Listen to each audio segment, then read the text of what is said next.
ये सावताली भाषा तो हुयुग कना इंग्रेजी लेका इडियम समृद्ध भाषा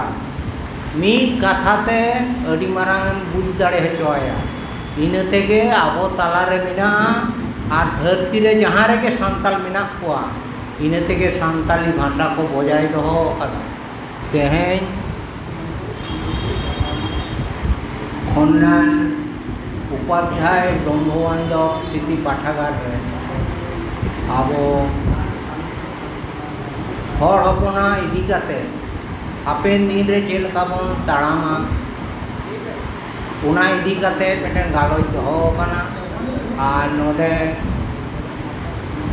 आयमा हड़गे जस्ती दिन के मिना पुना नुआ कमी रे गड़ो ऑलवेल रे गड़ो और उना साउते पंडुआ थाना आरो मिटन गड़ो नोडे पेपुन हड़ मिना कुताबना नुकु दो दिल्ली साहित्य अकादमी खन पुरस्कार को नाम कदा ऑलवेल खातिर ते नोडे आबोई रामचंद्र मुर्मू मिनाय ताबोना गमके तारपरे आबोई समय बाबू मिनाया आवार नुई लक्षण बाबू मिनाया नुआ तो पंडुआ थाना ना करो और चालावेन 9 तारीख विश्व आदिवासी दिवस रे आले कयेक जन नोडे पश्चिम बंग सरकार अनुष्ठान होइना काकुली सिनेमा हॉल ओंडे हों आले कयेक जन सरकारी भावे पुरस्कृत के लिया को अनलिय हिसाब निये गे रस्क दिसम हर ताला दुख रना कथा हुयुग कना सान्ताली भाषा चर्चा कम इदी कान ताबोना उनागे दुख आदा चिगते बांचामिना नोआ खातिर ते ये सावताली भाषा तो हुयुग कना इंग्रेजी लेका इडियम समृद्ध भाषा मीट कथाते अडी मारांग बुझ दाड़े हचोया इना तेगे आबो तालारे मिना और धरती रे जहाँ रेगे सान्ताल मेना कोआ इना तेगे सान्ताली भाषा को बजाय दोहो कदा नोआ इडियम हते गिद्रो अक्तरी नेल ताहेन आतो ओड़ा रे यू ताको माठ कमी को चलात ताहेन चेलेका को गालमारा ताहेन उना तारको हजुग ताहेन इन ठेन अकोया पे चलाव लेना तेहेन दो उनी चुको मुचा ले चलाव लेना तार माने मुचा फुलो गितायते उनी दो जतो चुको मुचा को मितायता माने उनिया कमिले चलाव तेहेन दो अकोया पे चलावना आले तो धाड़ भुंगा ले चलाव लेना उनी तो लंबा चौड़ा हर इन तेगे मीट कथा तेगे उनी तो को बुझेउता नुंका गिद्रे ने नोआ तारको ताहे लेन तीनते इन हो जहां मीट बार कलम इन ऑल लेदा और तेहे किछु बोई दुन अगू कदा जहां को बाबन नाम आकादा इन ठेन पे हताव दिया पढ़ाव पे आबो सुख दुख इदी कते गी ऑल आकादा उनागे कथा ये नय जे इडियम समृद्ध भाषा इना तेगे सान्ताल भाषा तो बजाय मिना और धरती रे जहाँ रेगे सान्ताल मिना कोआ भारत दिसम हो भारत दिसम बाहरे हो आंदामान रे आलिया ऑफिस मिना ओना एजी ऑफिस रिंग कमी ताहे ओंडे हो सान्ताल मिना कोआ एखोनो हड़ते को रोड़ा आदो ओने मूल थीम हुयुग कना इडियम खातिर ते नुना सिविल ताबोना इंग्रेजी समतुल्य और इना तेगे नोआ धरती रे बांचाव और नोआ इडियम रे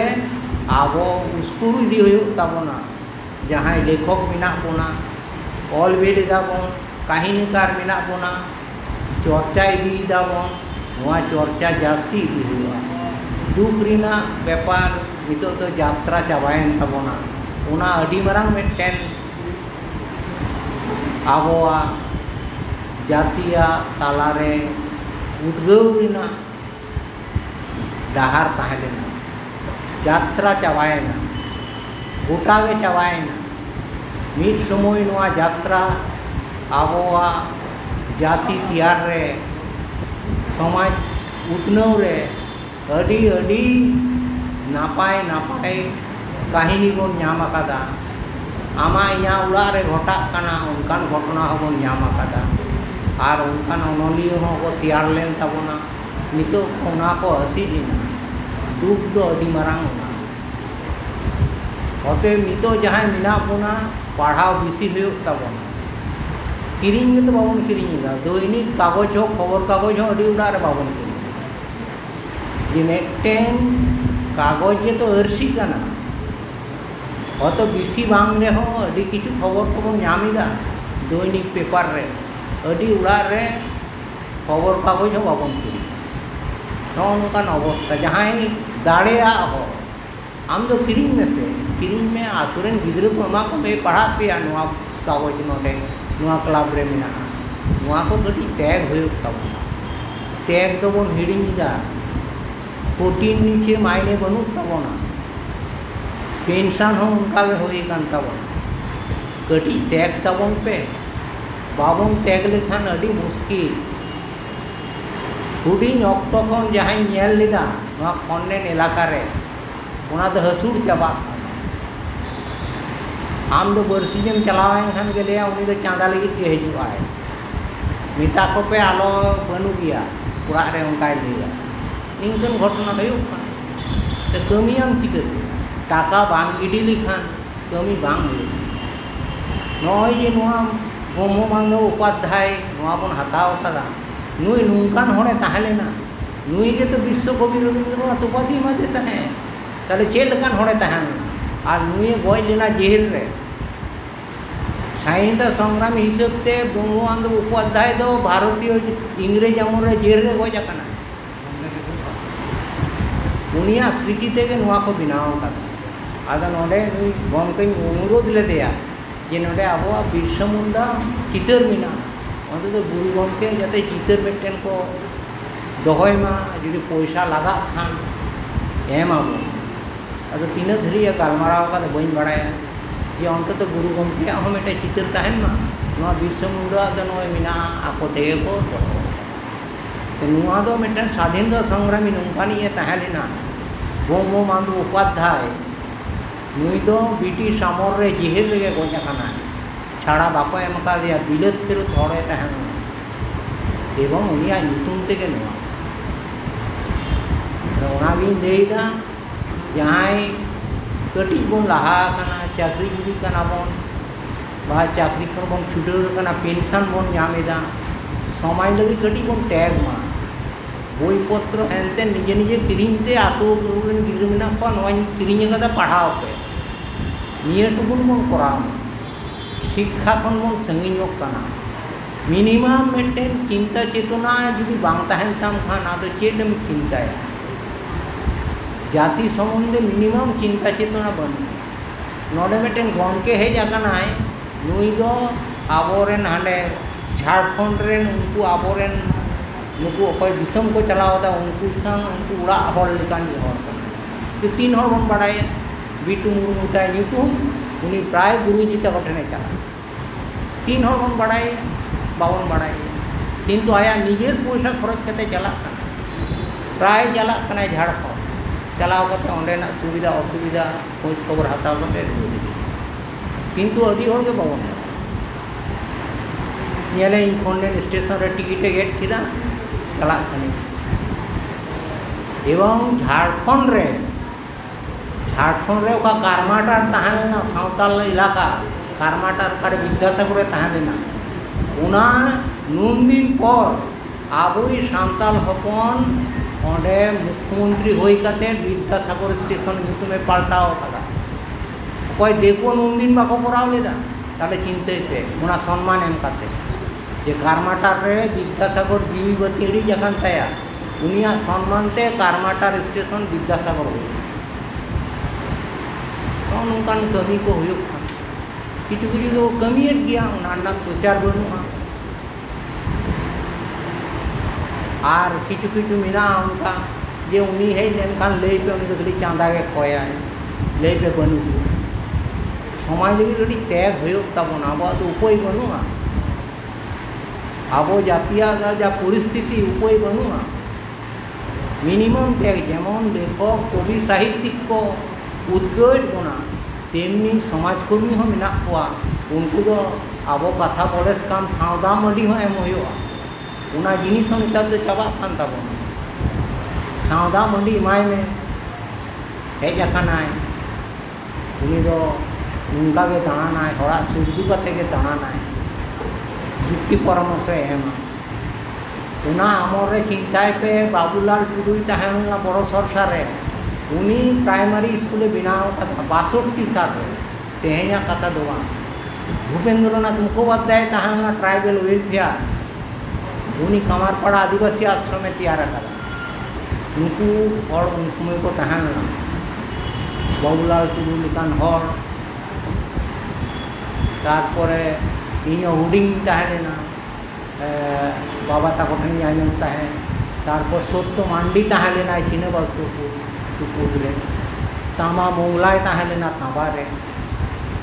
नौकान किछु हर को ताहेना नुकु को आयुर हाड़ा ले मंगला हेम्ब्रम उनी उनको छेड़ा हर साए गुर गुरताय ताहे मंगला हेम्ब्रम उनी हो समाज कमी रे आगोयनाय नुका कते जा होय नुआ इलाका रे कटी मेने बुसुर हर को तारा आदो उनको तो मन हिडिंग केट कुआ सत्य मांडी ताहेना चिने बसुरदुपुर रे बाबूलाल टुडुई ताहेना बड़ सरसारे